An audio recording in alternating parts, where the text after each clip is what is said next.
Hey there. I understand you want to become a producer. Well, it's probably not as hard as you might think. Uh, there are probably two very important things you're going to need. One is a FireWire camera, and the other is, for your convenience, would be a laptop. It would also probably be good for you to have a storage device like this little posh hard drive. This is about a 40 gig hard drive. It has a FireWire connection, which we'll talk about in a minute. You could go to something a little bit larger, like this Lacy hard drive. This is about 250 gig. The nice thing about it, it has a 6-pin or 400 connection and an 800 plus a USB connection. The only thing is that this needs an external power source, whereas this little posh is powered by your laptop. Now, as far as cameras are concerned, I would recommend a 3-chip camera, but I mean, if you can't get one, I'm sure anything that you can purchase that has a FireWire connection, like this one. This is a nice little sharp camera, which is one of the ones I started out with a long time ago. I'm going to switch over to my other camera so you can get a better look. And you can see that it has a 4-pin FireWire connection, which is what you're going to be looking for. Or let me show you with another camera. This is an old Sony,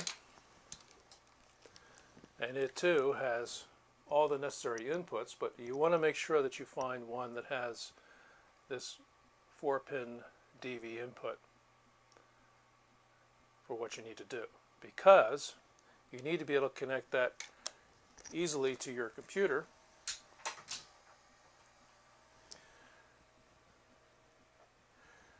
And to do that, you're going to need a cable like this that has a 4-pin at one end and a 6-pin on the other hand. Now I'm going to switch over again to the other camera, and you can see that this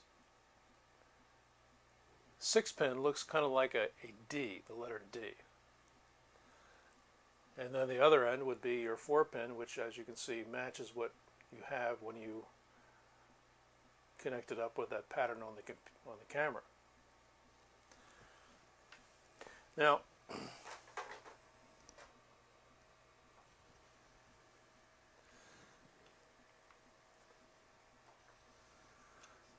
I also recommend that you get yourself a rewinder or a winder that actually goes both ways. Sorry. One of the problems when you get mini DV tapes for your camera is that from the factory they wind them so tight that in some cases it causes a problem with your camera.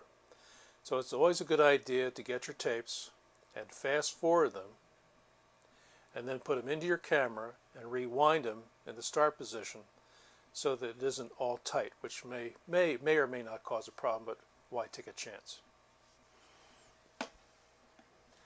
Another feature that I like to use, and looking back here, I like to use a jog shuttle to work on my pieces,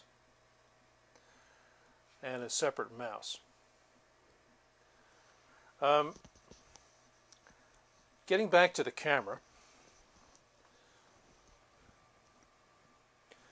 one of the things that I like in a good camera like this one is the fact that it's a 3-chip camera. Now, what do I mean by a 3-chip camera? Well, let me show you a graphic that I have on my computer. So I'm going to switch over to that. On the left, you can see an example of a standard digital camera,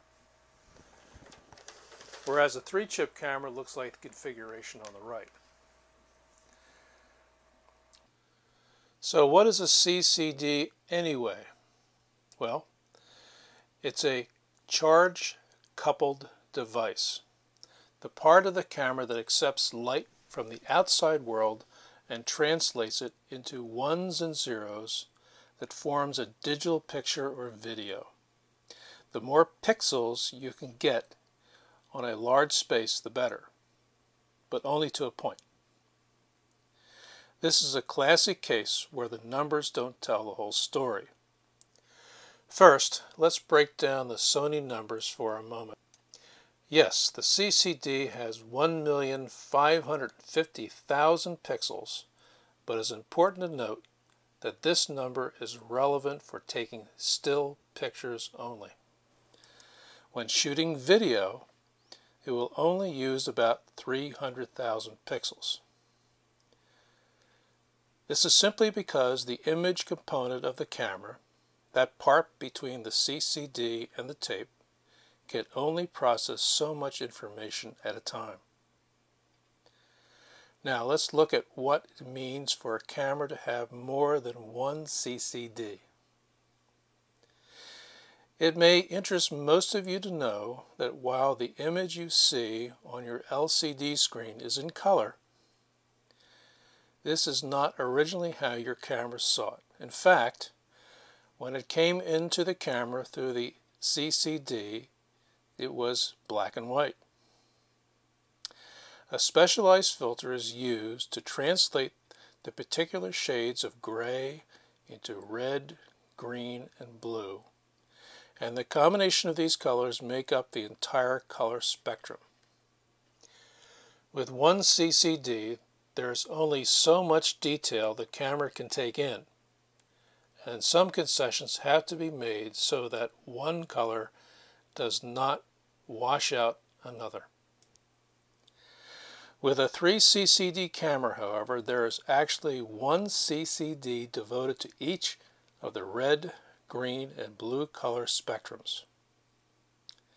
A special prism is set up to convert the light entering the camera into the 3 different colors. They are processed separately and then combined into a final image. The result is a superb detail and accurate color representation. So what you're paying for is basically 3 different cameras put into one. Okay, let's go back and connect up the camera. Make sure that you be very careful when you put the 4-pin into the camera that you don't mash it down. I've seen some of my old students do that. And the other end, the 6-pin, goes into the computer. That D pattern that I talked about before. Now, I'm going to pull out my project. Now, one of the things that I do with my projects, I make a master, and if you're planning to have a series, it's a good idea to put together a series that has a template or a master file. And let me just fast forward this a little bit, I'm in the wrong place. One of the things that I like to do when I'm working on